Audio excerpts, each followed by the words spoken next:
Како што и најавивме, денес со блокада на патниот правец двочасовна Прилеп градско, се собраа земјоделците да одржат предупредувачки протестен митинг или штрајк, да речам, од незадоволството кој што ни се случува моментално во државата. Ние земјоделците како категорија во моментов се соочуваме со огромни проблеми. Трошоците кои што ни следуваат во моментов со отпочнување на новата сезона за производство ни се зголемени во огромен процент и верувајте сме во неможност да ја отпочнеме сезоната. Нашите барајна во име на сите заеднички здруженија, од сите земјоделски гранки кои што ги упативме до институциите на државата, односно до владата и Министерството за земјоделство, не наидоа на слух, па и од тука го презадовме овој чекор, да ги анимираме повторно и да му кажеме дека земјоделците имаат проблем и дека овој проблем мора да се реши веднаш во интерес и на државата, меѓутоа и во интерес на сите граѓани и на производителите и на, да речем, корисниците на нашите производи.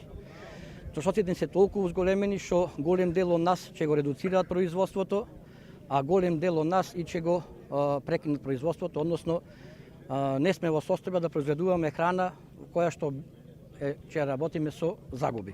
Сакам да апелирам уште еднаш до Министерството и до владата да го слушне овој наш апел, да ги помогне земјоделството, да ги подржи едноставно и да ги пушти во оптек сите расположливи средства и капацитети и ресурси кои не стојат на располагање, се со цел да земјоделците произведат што поевтина храна во текот на оваа сезона. Верувајте, ако не го стори тоа државата, ние ќе се соочиме покрај што се соочуваме со енергетска, финансиска и економска криза, ние ќе се соочиме и со прехранбена криза, која што ќе резултира со немање на доволно количество на храна и таа која има ќе биде од увозен карактер, а најпогодени ќе бидат оние категории на приматели на плати кои што земаат минимален или со просечна плата.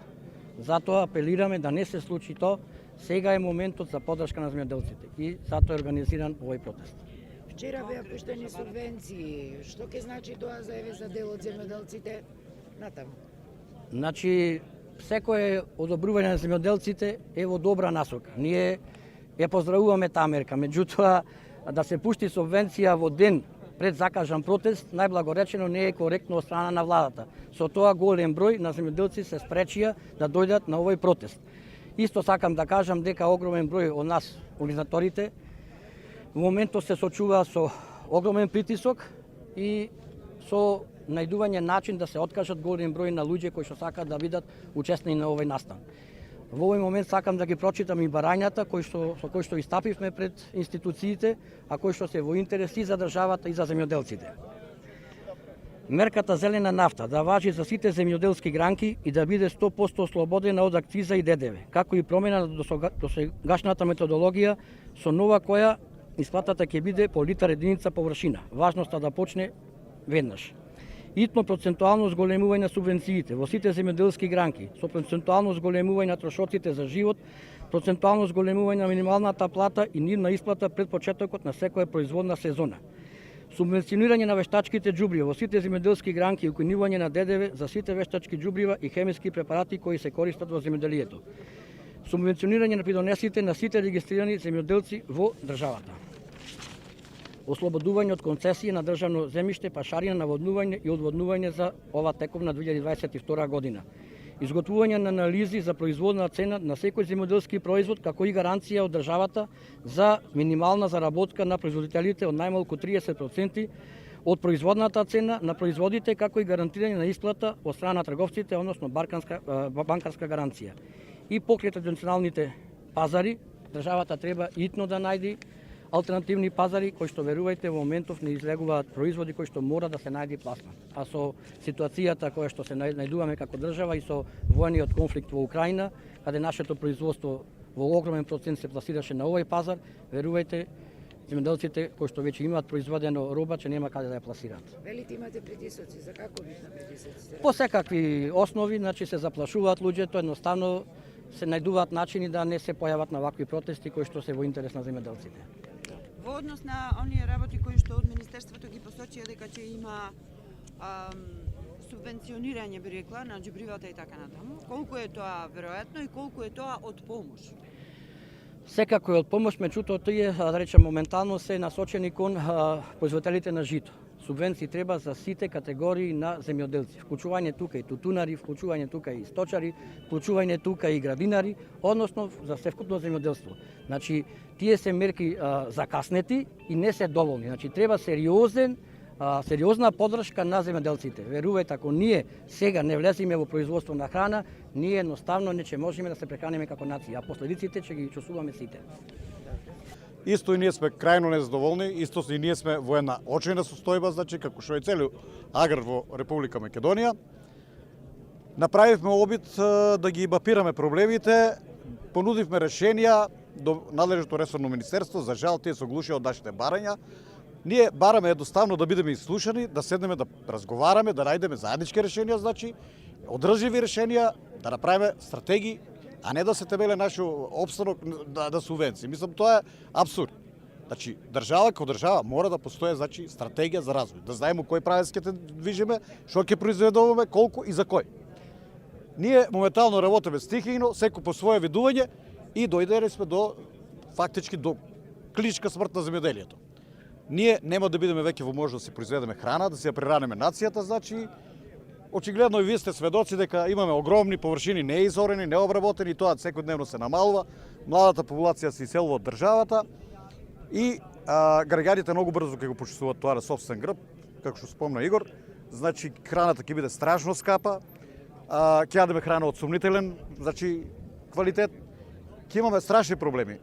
Ние предупредуваме, апелираме, меѓутоа треба да се не знајде, значи конкретно од надлежните институции, па и од граѓаните. Значи ситуацијата е крајно алармантна и мора сериозно да се пристапе во решавање. Хитно, поднахитно. Порадович имавте средба со ресорниот министер. Така. Што на таа средба се одлучи и дали бевте ислушани? Министерството за земјоделие, начело со министрот Николовски, имаше една работна средба во Радовиш на тема тутуно производство и политики околу откупните цени.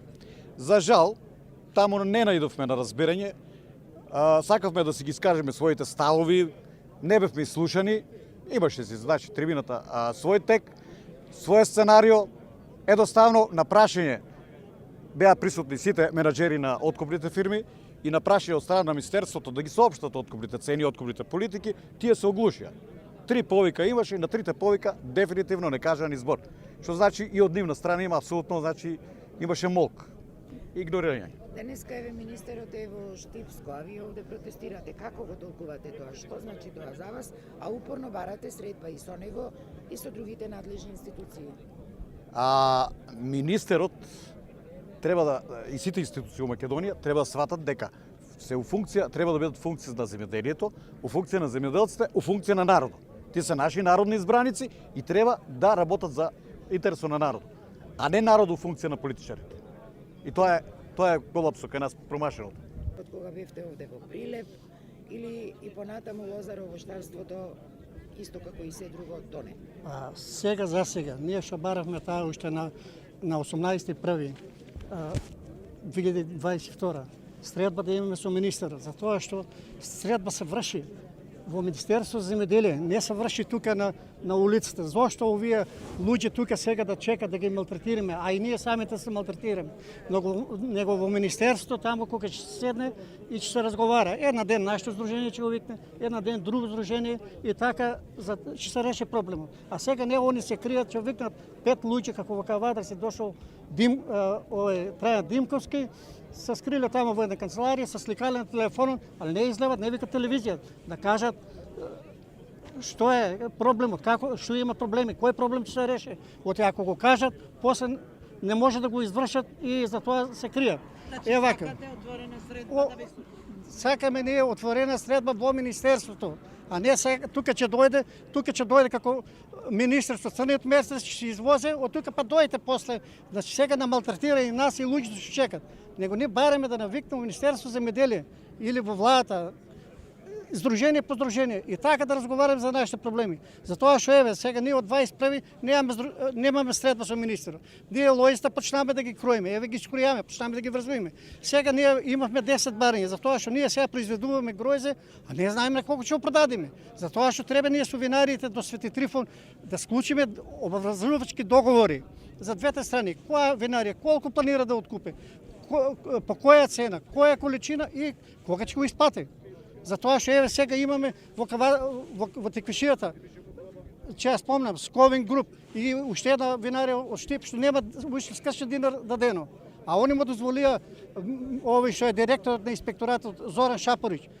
Тој му дозволува така. Значи не е сигурно ниту производството, ниту пласманот, тоа кажа. Па ништо, ние сега работиме, не знаеме за што работиме. Влеваме во трошкови, а сега не знаеме кој ќе го откупе гројзето, кој не. Зошто ли? Затоа што нашето гројзе, асталското, оде може 50% во Украина и во Русија. Виното црно, што го откупа винаријата Охрид, оде во Русија и во Украина. И сега никој ништо, нити винарите излеват да кажат, како винари да напоканат, да кажат дека не склучуваме договори оваа година, не треба гројзе, нити па владата излева да има, да навикне средба. Сите винари, како што бараме не, сите винари да навикне во Министерство за земјоделие и да се договориме што бива сега. Јас сум Јошев Дане од регионалното сдружение Теквишки лозорово штари од Кавадарци, а има и присутно